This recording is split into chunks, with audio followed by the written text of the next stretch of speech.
BBOR, Black Box Online Radio, coming to you from West Virginia at heart and from around the globe.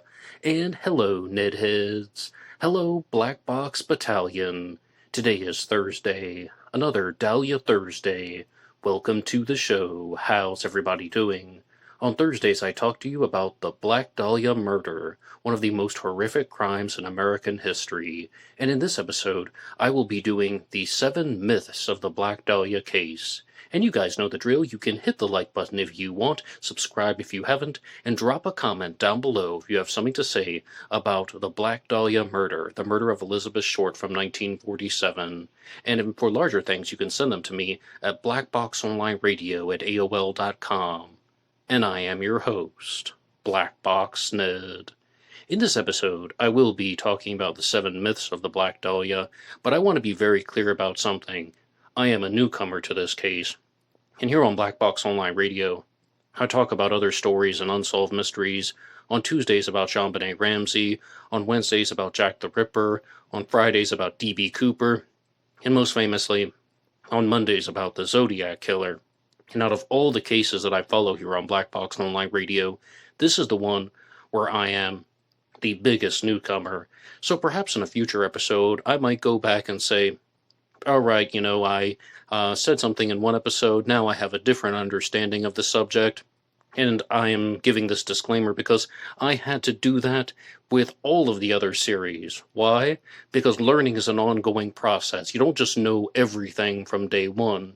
And this is also going to be a discussion where I'm going to intertwine the 7 points into the episode. And I have to give a very big shout out to Lehman once again for introducing me to Larry Harnisch's YouTube channel. He is a real expert on the Black Dahlia case who has followed the mystery since 1996.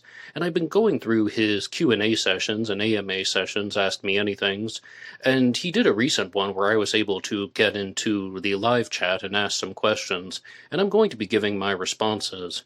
But we should always remember that we need to look at many different sources, so perhaps we'll find some challenges that will come up in future episodes of Dahlia Thursday. So, the first myth that I would like to talk to you guys about is that George Hodel was the prime suspect in the Black Dahlia case. This is something that Larry Harnisch reinforces over and over again, even to the point where he had to add in a separate Q&A session only for George Hodel questions and Steve Hodel questions. George Hodel is, of course, the suspect of Steve Hodel, amongst others. His son, Steve Hodel, wrote a series of books about him being the murderer of Elizabeth Short, and it's called the Black Dahlia Avenger series, as well as Most Evil, also talks about the crimes of George Hodel, and now there is a new series of books by Hodel called The Early Years. So as you see, this case is going to take many drastic turns. But one thing that Steve Hodel really likes to reinforce is that he's doing this because his father was the prime suspect in the Black Dahlia case. And according to Larry Harnisch, there was no prime suspect. There was no single individual that was listed as the prime suspect. But I kid thee not, my absolute first memory of Steve Hodel is when he appeared on national television and he said that his father was the prime suspect in the Black Dahlia case. And it appears that that is somewhat of a myth. Now, moving on to the second myth here, we're going to talk about the relationship between Man Ray and Elizabeth Short. This is another one that's a little bit more technical, because as I've said over several different Dahlia Thursdays, that there's this idea out there that Elizabeth Short was murdered and dissected and her body was cut apart, mutilated, dismembered, cut in half, because of a possible connection to Surrealist art. Maybe she was murdered as a type of twisted and demented Surrealist art creation. And there was a Surrealist art photographer named Man Ray who did things with women's bodies, most famously the photo known as the Minotaur. And one belief is that Man Ray introduced George Hodel to Elizabeth Short, and that's how the victim was chosen. Larry Harnisch also wants to dispel this one and say that there is absolutely no evidence that Man Ray ever introduced Elizabeth Short to George Hodel. That also appears to be somewhat of a work of fiction. And I've been talking about this to you guys on some recent Dahlia Thursdays, and I actually got to ask my question during the Ask Me Anything segment when I was like, is there any evidence that the Black Dahlia murder was a surrealist art murder? And he responded, and he said no. And that is ultimately where I was going, because Elizabeth Short was not only cut in half, her breasts were cut open, her face was cut, and her body had numerous mutilations to it, and to me, that doesn't really signify anything related to surrealist art. If anything, that seems like somebody wanted to hurt her, to mutilate her, to humiliate her, of course, to murder her, but this really seems like something that is very personal, and it seems like something that is very confusing to figure out, but I also want to address something in terms of confusing behavior from the killer. As I said, this is going to be a giant discussion where the points are intertwined. Another thing that was brought up during a Q&A session from Larry Harnisch, he does them every month, I think this was from the April one, was that when Elizabeth Short's body was found in 1947, on January 15, it was in a vacant lot in Southern California in the Los Angeles area. But it was also extremely flat land. Most vacant lots are flat land and open spaces, and it's so odd that nobody saw the person discarding her body. I was thinking about that the entire time, and yes, we've gone through some of the psychological profiling things where someone's saying that, oh, if they just discarded her body, that means that they had no empathy for her. Of course, the person who did this to her and the person who dumped her body at the site had no empathy for her, but the fact that nobody saw anybody placing the mutilated remains of Elizabeth Short on the ground on January 15th of 1947 is very surprising. And I say surprising because it's not as simple as just this person, waited for nobody to be around. How did the killer or the person who dumped her body know that there were going to be no witnesses? How did they not know that anyone was going to be in the vicinity? Maybe they really just played it off. Maybe someone did see something and they weren't paying attention closely enough. Because if you're just seeing a car that's going to be driving by and dump something on the ground, you wouldn't necessarily know to look for that unless there was a reason. But I just think that the person who got away with this was either extremely lucky or they had some type of anticipation issue going on where they knew that they wouldn't be interrupted. Or perhaps they were just like, they didn't care. And there's like, yeah, okay, the coast is clear. I'm going to be real fast. It's kind of just drive the car up, put her body on the ground, and drive out. It could be something as simple as that. Definitely could have been done in under a minute, but it really is odd that nobody interrupted them, and that isn't a myth of the case. That is just, one of the notes that I'm going to be throwing in to everything here. But a lot of what gets discussed in these Ask Me Anything sessions relates to George Hodel, because he is a very, very widely discussed Black Dahlia suspect, as well as a Zodiac killer suspect. And one of the other people who became a proponent of the theory involving George Hodel was Stephen Kay, who was the prosecutor in the Manson family trial. Excuse me for saying producer. Prosecutor in the Manson family cases. Stephen Kay actually prosecuted all of the parole hearings for the Manson family. He's more famous for that case. And Larry Harnisch told the story of how Steve Hodel and Stephen Kay got together and they went in and they made a presentation about how George Hodel was the Black Dahlia Avenger.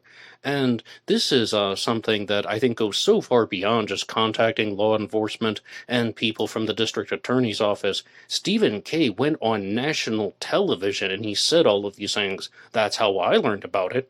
I certainly wasn't involved in any meetings with law enforcement in the district attorney's office in Los Angeles. No, he went very, very publicly with these findings, saying that George Hodel was the Black Dahlia Avenger. And then he has also retracted those statements, and he is no longer a believer or proponent of this theory, so it would be a myth that he still supports it.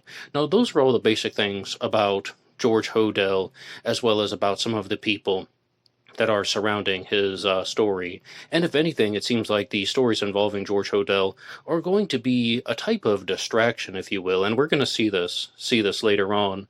But I also have to give another big shout out to Lehman once again. He has been really, really good at guiding me down the pathway, because he asked a particular question during the AMA, and that is, was Elizabeth Short fed excrement? This is one of the details that I've talked about on multiple Dahlia Thursdays. It's a widely held belief that prior to her death, Elizabeth Short was fed excrement, feces, her own feces specifically.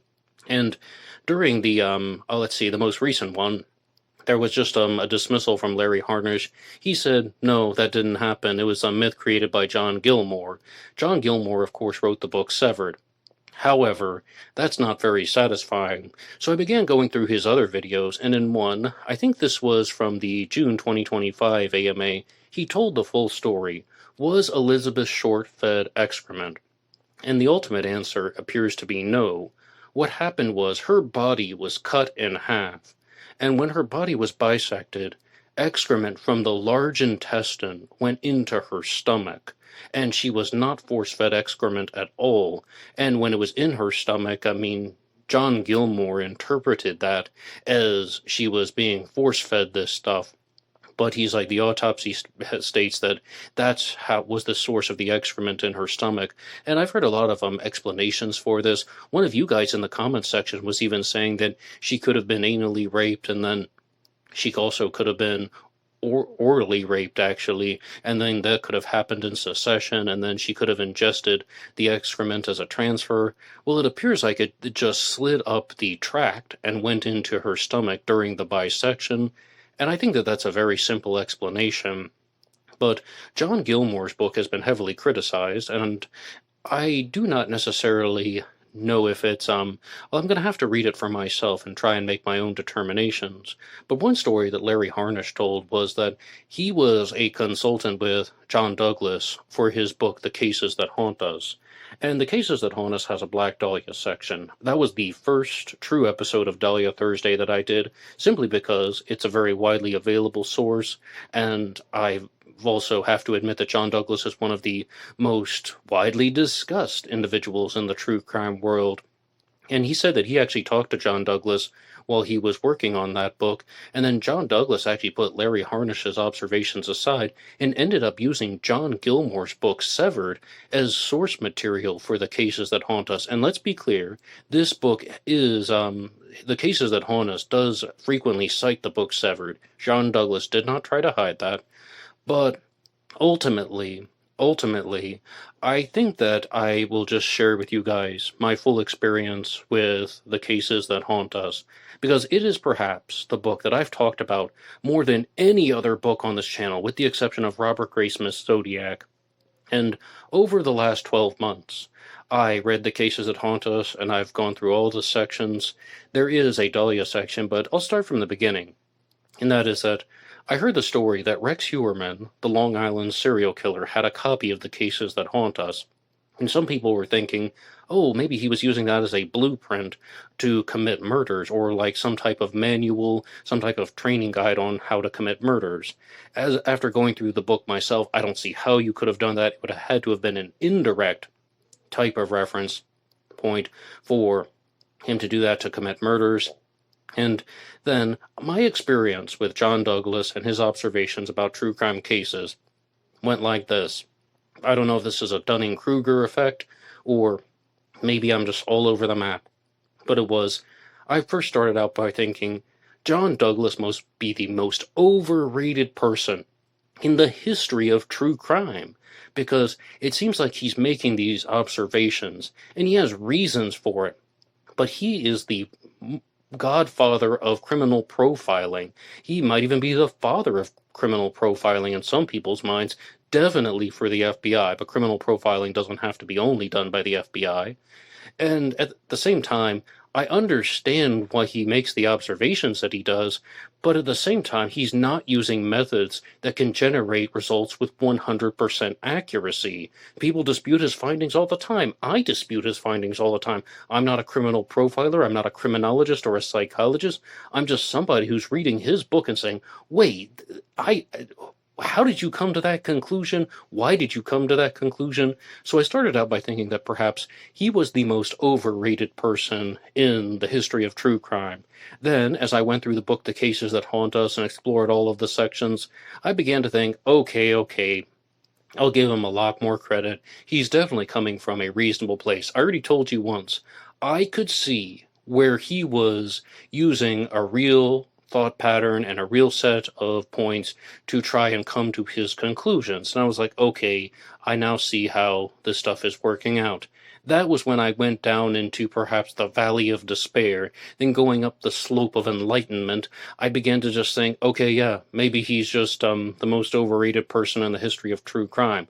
I've never interacted with John Douglas. I've only watched him in interviews and read his books, and it's just, I'm not completely convinced that his methods are as beneficial as people say they are. But you know what? It doesn't even really matter what I think because, as I said, he is the father of the FBI profiling unit because all of the psychological books that I read from former FBI profilers are using things from John Douglas. I can see the verbiage, and even in some things where, I'm just reading an article that was written by someone who used to work for the FBI, I can see John Douglas's language and verbiage from things like The Cases That Haunt Us, as well as his public appearances and the observations that he made about other cases, like in the book The Killer's Shadow about Joseph Paul Franklin. So I don't know what you guys think. You can weigh in the comments section down below. Who is the most overrated person in the history of true crime? Please share anything. And, I mean, you could say somebody like Steve Hodel, you could say somebody like Robert Graysmith, but I think that once you get under the surface in the world of Zodiac, people realize that those two were not the most factually accurate people to begin with. But I would love to know your response to that question. Who do you think is the most overrated person in the history of true crime? Now, moving on to the next myth here, and that is that Elizabeth Short had a reputation for being somebody who would go out to bars and talk to men, and some people say that this was done in a promiscuous way. Other people were saying that this was done as just, she's trying to get men to buy her drinks. And one thing that's also been discussed in the Larry Harnisch videos is Elizabeth Short did not like to go to bars. So the myth would be that she liked to meet men at bars, and he said no, she did not. Elizabeth Short came from the Boston, Massachusetts area, specifically in Medford, Massachusetts, which is a northern suburb of Boston, and she was somebody who actually looked down on the bar scene. She thought that it was not very fashionable. I'm paraphrasing, but that's the general idea. What these stories come from is, where these stories come from is, she would actually go to places like diners or just restaurants that had a type of counter, and she would talk to people there. But this is stuff that's very, very far away from alcohol and drinking.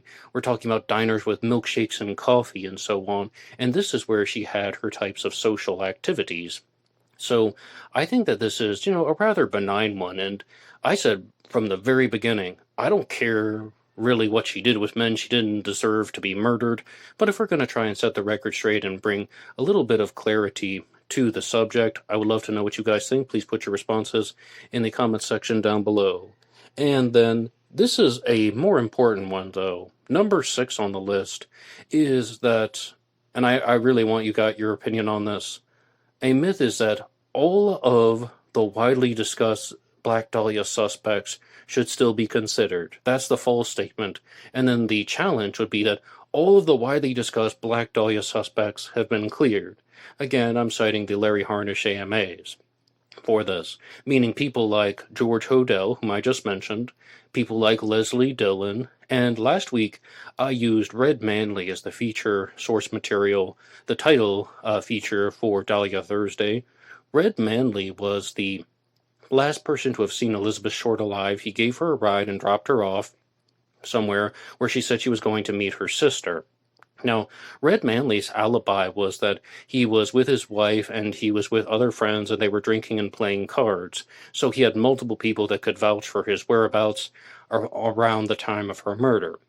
So that's one thing. Another Black Dahlia suspect that I'm hoping to explore more in the future is Leslie Dillon. And Leslie Dillon, according to Larry Harnisch, was in San Francisco at the time. He was another suspect that was eliminated. And then, of course, we have the previously mentioned George Hodel, and the explanation that has been provided is that Hodel was put under surveillance for 5 weeks. He may not have been the prime suspect, but he was a real Black Dahlia suspect. And they investigated him for 5 weeks back in the 1940s, and they ultimately determined that he was not the Black Dahlia Avenger. Now, this might be sort of a cop-out. I don't know. I don't know how you guys are going to respond to my statement here. In fact, no, I don't think it's a cop-out. I think it's a very honest statement. When it comes to evaluating any of the suspects, you have to do your own investigation. If I were just to hear these things at face value about how, oh, Leslie Dillon was in San Francisco, he couldn't possibly have done it. George Hodel was investigated for 5 weeks, he couldn't possibly have done it. Would I accept that? No. And I know that I'm saying that these are the myths of the Black Dahlia case, but this is one that I will genuinely dispute. I do think that these suspects are worth looking into. Why? I mean, well, if you ask John Douglas, he'll tell you, but because I've already said some unfavorable things about him, I'll provide a different source. How about Joe Kennedy in his book Solving Cold Cases, where he says something that John Douglas talks about all the time, but I'm just providing a different source? 90% of the time, the killer's name is in the files.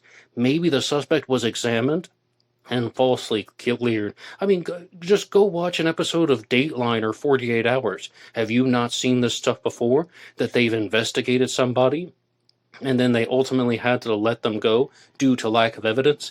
Then 20 years later, 30 years later, 40 years later, they ultimately make an arrest once the new evidence emerges. Just because somebody has been looked into and they were not arrested does not mean that they weren't the killer. Just because it seems like there is this explanation that would exonerate somebody, well, you'd have to verify the explanation. Are those stories true? Was Leslie Dillon in San Francisco at the time? Let's try to find out. Was there some type of evidence that exonerated George Hodel? Let's find out. I told you that this is a new series. Now, as far as Red Manley goes, there are news articles that were written about him. There are, like lots of explanations that have been provided in the paper. In terms of somebody who would have been likely to commit the murder, I don't think that Red Manley would have done that. I also don't think that he would have had the medical knowledge and surgical skills to pull this off. He was a traveling salesman who sold plumbing supplies. And here's another point, though, from the AMAs that I've been really trying to gather, and that is that this is veering away from somebody who would have been a butcher or a slaughterman or somebody who is going to just have a profession where they're working a lot with knives and meat cutting, and that's how they were able to commit the murder of Elizabeth Short. He was actually arguing that the person who committed the Black Dahlia murder was someone who had medical knowledge, surgical knowledge perhaps, and somebody who was very well educated and very up to date on these types of procedures. This wasn't just a butcher who was really good with a knife. This was somebody who was a type of deranged medical professional. But let me know what you think. Do you think it's worth looking at the widely discussed suspects? Or do you think it's a distraction? Do you think that if the police actually had something on these people, then they would have just arrested them, and then they actually would have ended up in the slammer? And I do mean that. Let's rephrase that. Do you think that if there was any solid chance that these suspects were actually the killer, then, then they would have been arrested already? I don't accept that at all. I mean, for all the reasons that I've given, but, it's an interesting way of looking at the subject because we do deal with this all the time. I mean, I talk to you guys about unsolved mysteries here on Black Box Online Radio. I get asked this about other cases, like with the Zodiac Killer and especially with D.B. Cooper, where people are like, what's the point in looking into these suspects over and over again? I mean, the authorities know who they are. They didn't find anything. What makes you, the armchair investigator, think that you're going to find anything? And the honest answer is, we don't know. It's an unknown, so we're going to continue to explore. But in terms of explorations, I was actually able to get one question in regards to George Hodel during the Hodel AMA, and this was about the Black Dahlia series. Black Dahlia Avenger series, excuse me. And Black Dahlia Avenger has 4 volumes out now. There's going to be a 5th volume that's going to come soon, and it's actually going to be done as a stage play. I'm not sure how you're going to do the Black Dahlia Avenger as a stage play, but maybe we'll just sit back, relax, and see what happens. But then in terms of the books that Steve Hodel puts out, he has a different series that goes along with it called Most Evil. And my question was, why are there 2 different names for these book series if they're about the same subjects? Black Dahlia Avenger and Most Evil. And I've also previously read off an email or message that Steve Hodel had sent to me when he said the order in which you should read his books is Black Dahlia Avenger 1, Most Evil 1, Black Dahlia Avenger 2, Most Evil 2, then Black Dahlia Avenger 3. So it's like an interlocking series, but why give it 2 different names? And Larry Harnisch openly said, I don't know, good question. And all I could think of is that Most Evil is a name that was used by Dr. Michael Stone, who created the hierarchy of evil. He had a TV show called Most Evil, and George Hodel was actually featured on that TV show, and I saw the episode about him back in 2019, and that was one where I'm just sitting back and I'm watching this episode about George Hodel as a serial killer, and I'm just thinking, now wait a second, all of these claims are just alleged claims. How do we know that this guy actually murdered anyone? I mean, if you want to use Dr. Michael Stone's work and apply it to convicted serial killers, sure. I mean, I first learned about Dr. Michael Stone back in 2007, I think it was, because I was a freshman in college at the university, and we had a creative writing teacher who gave us Dr. Michael Stone's The Hierarchy of Evil. Just something to keep in mind when you're creating fictional characters. But he's like, this is stuff from a real forensic psychiatrist. And the hierarchy of evil is a 22-tiered system that ranks the severity of the crimes that were committed by this individual, and it's not specifically relevant to serial killers. For example, number 21 on the hierarchy of evil, the second highest level, is psychopathic torturers. Murder isn't even a prerequisite, and if they were to be psychopathic torture murderers, then they would enter into level 22, which is the most extreme form of human brutality. See, that's really what it should be like. I mean, if I can just say something on a very personal note, I don't like it when psychologists and psychiatrists use the word evil to glamorize everything. I mean, I know the point that they're trying to make, but why don't they just call it brutality or carnage or indifference to human life or psychopathic sadism or something like that? It's just, I think the word evil is a distraction, but that doesn't stop people from using it. Dr. Michael Stone absolutely loves it. He co-authored a book with Dr. Gary Brucato called The New Evil. I mean, he just holds on to this thing. So, my honest attempt at answering my own question, why are there 2 book series, the Black Dahlia Avenger series and Most Evil? I think it's because the word evil gets your attention, and maybe he had some type of arrangement with Dr. Michael Stone. As I said, that was the name of the TV show where they were both going to use that, and Michael Stone made an episode about George Hodel. I digress from that one, but I think you guys can get the idea. Now, moving on to the next myth, we have number 7 here, and this is going to be a very, very short one, and that is that the myth is that Elizabeth Short was given the name the Black Dahlia by the media, and this is something that I've mostly stayed away from, and I was talking about it last week with Chana Ross' book, Cold Cases, and it's that, no, she was not given the name the Black Dahlia after she was murdered. That was a nickname that she had before she was murdered, and as I said, I've mostly avoided saying that during this series because, I mean, somebody even asked me about it in week 2, and I said she got the name the Black Dahlia because she had hair that was flowing like a black dahlia flower, and then she also was reported to have regularly worn black underwear, but it was a nickname that was given to her. Now, as far as my understandings in the past, I'm not going to lie to you guys. I'm going to be very honest. I assumed that when I first learned about the Black Dahlia as a teenager, I assumed that the media had given her that nickname. I had assumed that for years, and I think a lot of people do. So I think that that has an appropriate place on this list. Even though it's a very simple explanation, she had that nickname while she was still alive. Now, there's some more general things that I would like to talk to you about, and that is that I've been citing the AMAs from from Larry Harnisch, not Dr. Larry Harnisch. He was a journalist and reporter for the Los Angeles Times. And I've been listening to his research and his opinions and his interpretations of the evidence, as well as his absolute straightforwardness when it comes to calling out people that he disagrees with. Bravo. More power to him. But I'm fully aware that we are going to have to look at different sources for this series. And I will be keeping an open mind when it comes to certain suspects. I will absolutely do an episode on Leslie Dillon in the future. I think I've said everything that I have to say about George Hodel. I've talked about him for a very long time on Black Box Online Radio because of the Zodiac Killer case. And there's something, though, that Larry Harnisch did share on his program that I think needs to be reinforced. And that is that just because somebody has access to the case files does not mean that they're going to do a good job with them. And the reason why I'm saying this is it was, oh goodness, 2023, 2024, probably 2023.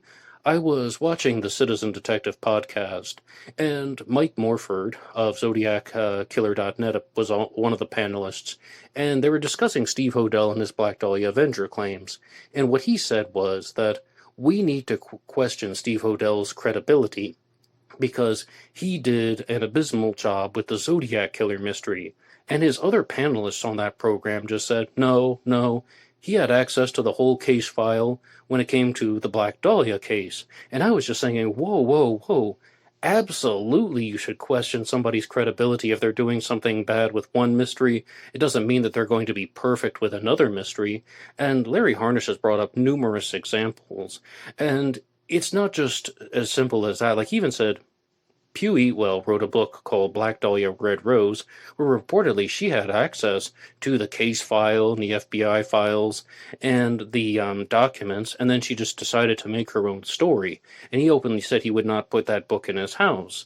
I also will be honest with you, I now have a copy of Black Dahlia Red Rose, and I would love to read that and discuss with you guys, because that is one of the books that was first recommended to me that triggered my types of curiosities about the Black Dahlia case outside of Black Dahlia Avenger. And I don't really know what I'm going to find yet, but it was my understanding, again, as someone who is just about to read the book, that it's written as a novel as opposed to a nonfiction book. So, I mean, someone might have a certain amount of creative liberties if they're writing it as a novel. I'm going to let you know what I find in Black Dahlia Red Rose. But he brought up one that I think is so much more important to the nonfiction world.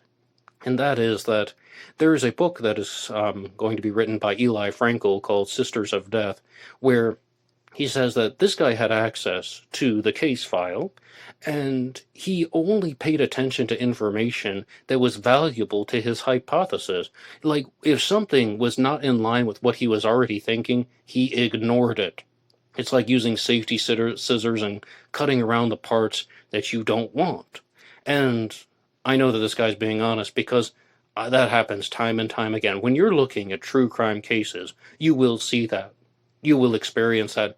People will read through police reports and they'll go through interviews and witness statements, and they're only going to look at the parts in the information that they want to use for their theory, for their suspect. I mean, this definitely happens with suspect-relevant theories where, okay, well, there's actually a witness description that's contrary to what your suspect looked like. Yeah, well, that's because that's not a reliable witness description. Yeah, that witness saw the killer, but they couldn't possibly have generated an accurate witness description for this reason. Oh, so only the witness descriptions that are in line with your suspect are accurate, and the ones that are contradictory are just useless? It's like someone has already decided that they know who the killer was, and now they're going to go through the case files and then just cherry pick the information to make it work. They're only going to pull out the evidence that matches their suspect, and it's going to happen time and time again. So I wouldn't be surprised at all if it happened in the Black Dahlia case. It also happens, in the Champagne Ramsey case and in the D.B. Cooper case especially. So I'm not super surprised, But I think that it also needs to be reinforced that the case file is something that is going to be one of the closest sources that you're going to get when you're trying to learn things from the police reports, what people are actually saying, what the witnesses actually saw, as well as, the insider look into these investigations. But a big point that Larry Harnisch tries to reinforce is that there are genuine errors in the FBI files. This might even be one that should have been included in the myths. Maybe this can be the honorary eighth one, and that is that the FBI was hands-on in investigating the Black Dahlia case. He was saying, no, this was an LAPD investigation. The FBI was involved, but not in a very hands-on way. Their crime lab was involved and so on. But he's saying there are genuine errors in the FBI files. So, first, you should try to get an understanding of the facts by looking at the early news coverage and the stuff that was written in the 1940s. And that's the point that I was very critical of last week, so I won't go through the whole thing. But he said something that I found to have been a little bit better in terms of research. Like, you can read the early news coverage and it will have errors in it. It's not perfect. But what he said was, when it comes to the Black Dahlia case, it is perhaps in someone's best interest to look at sources that were written prior to 2003. Because in 2003, Steve Hodel released the book Black Dahlia Avenger, and that really reshaped the way a lot of people were thinking about the case. And then people just took everything that he was saying as accurate, and I've even done this on Black Box Online Radio in the past. Yes, I've just taken his claims, because, he said that he was a former homicide detective, he's done this investigation, and even though I was mostly on Mike Morford's side when he made that critical statement, in the past, I was thinking more like his co-host. All right, clearly he looked into the Black Dahlia case. Maybe not everything he says about his father is true, but he might be spot on with the Black Dahlia Avenger one. And George Hodel appears to have been a real suspect in the Black Dahlia Avenger case. But I just think that this is something that is going to show that we can't trust anybody, really. And prior to 2003, sure, look at those sources. Look at what was written about the Black Dahlia before the narrative was completely shifted. And you guys can hear in my very first episode, Hodel, I was talking about him all the time because that was my introduction to the Black Dahlia. My window into the Black Dahlia was just through the life of George Hodel. But I would love to know what you guys think about any of the myths. I think the most valuable takeaway from this one is that Elizabeth Short was not force-fed excrement, and that the excrement actually went up the tract when her intestine was cut, and it ended up in her stomach. That's one. Another big one is that perhaps the killer does have medical knowledge, so it would be better to look at somebody who is not a surgeon, or just look at someone who is a surgeon and not a butcher. In terms of Elizabeth Short's lifestyle, I really don't have too many comments on that. And I do think that this is moving away from a surrealist art murder. Let me know what you think about anything in this episode. And I'm not going to be using Larry Harnisch in every single Dahlia Thursday. This was an opportunity to look at his claims. I do recognize that he seems like a real and genuine expert on the case. However, I do want to listen to other people to give everybody their chance, and also to gain my own understanding. I told you last week, read everything. And I love this quotation that was shared with me once. Listen to many, follow no one. I mean, follow yourself, follow your moral compass, follow your pathways of reason, sure. But listen to many, follow no one. You can do that internally in terms of following. But let me know what you guys think about anything that has been discussed in this episode. And I have a couple announcements for Black Box Online Radio. To anybody who's listening to this as it comes out live, tomorrow I will be releasing the first ever true crime debate for BBOR. On all of my shows, I'm hoping to do a hot seat segment where anybody, can come on. They can be interviewed, but it would be a type of reasonably friendly true crime debate where we're not going to be nasty, but we would actually be disputing the facts. And if there's anybody that you would like for Dahlia Thursday, you can come on, you can propose them here. Tomorrow I will be debating Pat Boland on the D.B. Cooper case. Again, we're just going to be sharing our genuine forms of disagreement about the Cooper case, but please look out for Cooper Friday and the first ever Black Box Online Radio Hot Seat Debate.